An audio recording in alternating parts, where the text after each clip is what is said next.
Assalamualaikum warahmatullahi wabarakatuh.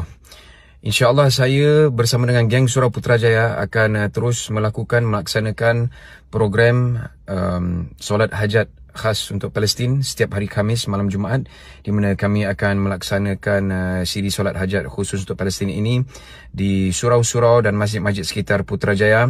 Dan insyaAllah pada malam ini kami akan berada di Surau Al-Farabi di Presiden 17, dan saya ingin menyeru kepada semua majlis-majlis agama setiap negeri di Malaysia ini untuk mengambil inisiatif melakukan program siri solat hajat demi Palestin untuk dilakukan di masjid-masjid utama atau di surau-surau di mana-mana sahaja.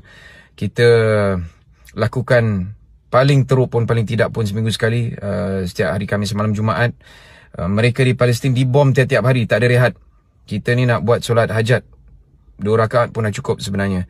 Dan sebenarnya kalau nak buat setiap hari pun boleh sebenarnya, tak payah tunggu setiap hari Khamis malam Jumaat. Kerana saudara-saudara kita di Palestin dibom, dibunuh setiap hari oleh rejim Zionis Israel dan sekutu mereka. Jadi saya menyuruh kepada semua orang untuk kita mengambil inisiatif ini. Sama-sama kita melaksanakan tanggungjawab kita sebagai umat Islam, sebagai manusia.